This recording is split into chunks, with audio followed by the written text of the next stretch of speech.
3 astuces pour de nouveau séduire une femme. Bonjour à toutes, bonjour à tous et bienvenue dans cette nouvelle vidéo. Je suis ravie de vous retrouver. J'espère que vous allez bien. J'espère que vous avez la forme aujourd'hui. Alors pour ceux qui ne connaissent pas, bienvenue sur ma chaîne. Je suis Mélanie, je suis coach, formatrice et speaker, conférencière. Ma mission de vie est en lien avec l'aide aux autres et spécifiquement la guérison collective. Ça veut dire que je suis amenée à faire des conférences, du speaking, des vidéos, plusieurs supports médias différents pour transmettre au niveau collectif la guérison et écrire en lien avec la guérison collective. D'accord ? De faire des programmes de formation également.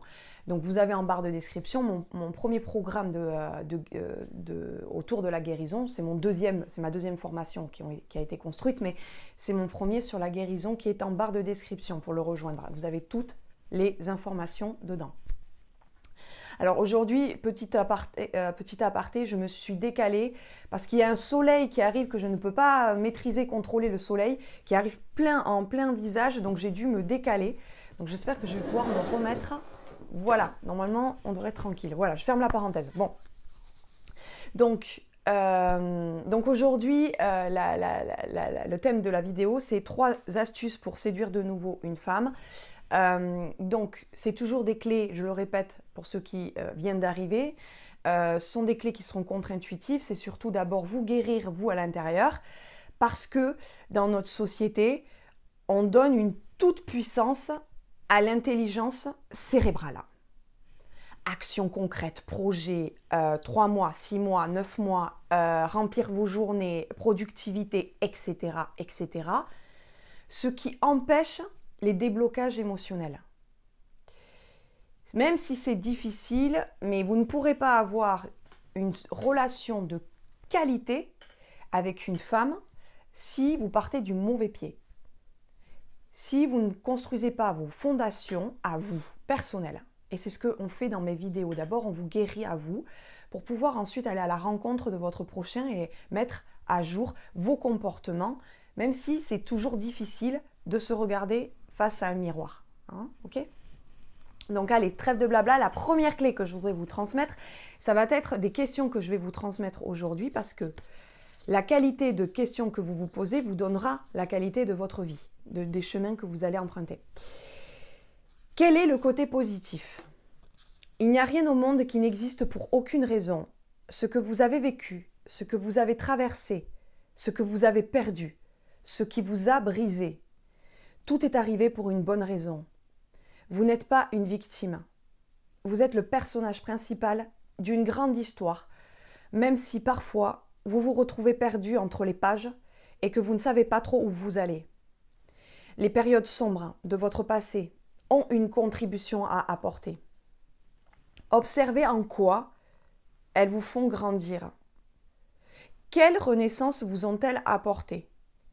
Ou pour aller plus loin, que pouvez-vous faire de cette difficulté ? Comment vous pouvez transformer cette difficulté avec de la créativité ? Parfois, les situations les plus désagréables sont un tremplin pour vous propulser vers un nouveau chapitre de votre vie.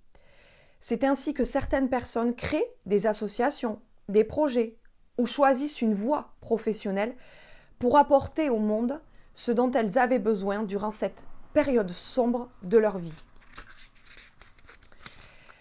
C'est une manière de transformer la chenille en papillon, en honorant leur passé, pour créer un meilleur avenir pour elles et pour tous ceux autour d'elles.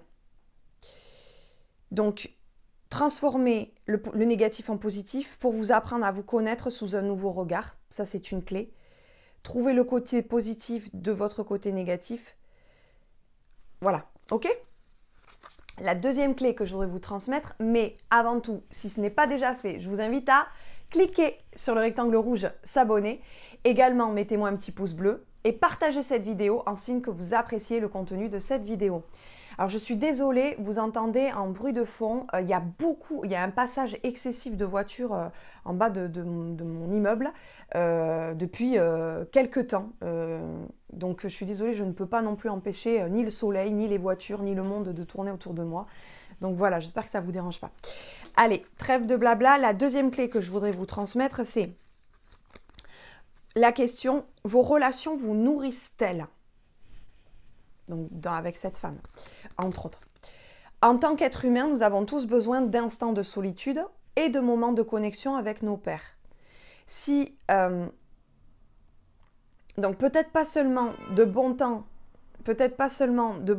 avec des personnes que vous aimez, mais aussi de moments d'échange profonds où vous vous confiez sur ce qui se passe dans votre vie. Ces choses qui ne se voient pas à la surface, mais dont vous ressentez le besoin de parler. Le réconfort, le soutien et l'écoute de vos proches, voilà les outils qui vous aideront à avancer. Aussi belles que peuvent être certaines relations, il existe également des connexions qui ne contribuent pas à votre plus grand bien. Quels sont ces échanges qui vous pèsent et que vous auriez préféré éviter? Il est peut-être temps de faire le ménage ou de poser des limites, afin de laisser plus de place aux personnes qui comptent réellement. Il en va de même pour le monde virtuel. Quelles sont ces pages Facebook et ces contacts qui vous inondent d'informations négatives, qui drainent votre énergie et vous mettent de mauvaise humeur? La clé à faire dans ces cas-là, l'exercice que je vous propose de faire du jour, va vous demander de passer en revue vos relations quotidiennes avec le monde qui vous entoure et de faire le tri en vous éloignant des connexions qui ne vous nourrissent pas. Diminuez les conversations, par exemple avec ce voisin ou ce collègue rabat-joie. Désabonnez-vous des comptes qui ne vous inspirent pas. Et diminuez les échanges téléphoniques ou sur Internet avec les personnes qui ne vous respectent pas. Alors si vous voulez aller plus loin, dans ces cas-là, j'ai, comme je vous ai dit en introduction, un programme, je ne sais pas si je vous l'ai dit, mon programme de guérison, c'est mon deuxième programme, deuxième formation, mais mon premier programme en lien avec ma mission de vie sur la guérison, qui est en barre de description si vous voulez le rejoindre. Vous avez toutes les informations dedans. Et la troisième et dernière clé de ce périple, c'est qui êtes-vous? Votre identité. Qui êtes-vous lorsque vous enlevez vos masques? Qui êtes-vous lorsque personne ne vous regarde? Afin de créer une vie qui vous ressemble, prenez conscience de ce qui vous anime, de ce qui vous fait vivre, mais aussi de ce qui ne vous reflète pas et ce qui vous pose difficulté. Vivre une vie épanouie revient à accueillir la vulnérabilité, ainsi qu'à accepter les faiblesses qui l'accompagnent, tout comme une magnifique rose ne se présente jamais sans ses épines. Lorsque vous cachez une part de ce que vous êtes aux autres ou à vous-même, c'est tout votre être que vous refusez de montrer. Cela vous fait jouer un rôle et vous donne l'impression de ne jamais trouver votre place. En vérité, votre place a toujours existé au fond de vous. Le vide à l'intérieur se crée lorsque vous vous obstinez à cacher cette partie de vous, comme si vous cherchiez à extraire une pièce du puzzle. Vous devenez alors incomplet. Et de là naissent des addictions, de la dépendance affective et parfois la recherche à tout prix d'un partenaire pour ne pas se retrouver seul face à soi-même. Retenez que vous ne pouvez pas vous sentir seul lorsque vous êtes là pour vous-même. Donc les clés que je vous invite aujourd'hui à faire, c'est dans un espace confortable où vous avez la liberté de vous connecter à vous-même. Répondez à ces trois questions sur une feuille de papier. La première, qui êtes-vous? Décrivez-vous de toutes les manières possibles, ou sur votre agenda, votre cahier des lunes, ou pour ceux qui sont spirituels, ils comprendront, etc., etc. Deuxième question, quels sont les masques que vous mettez pour paraître au lieu d'être?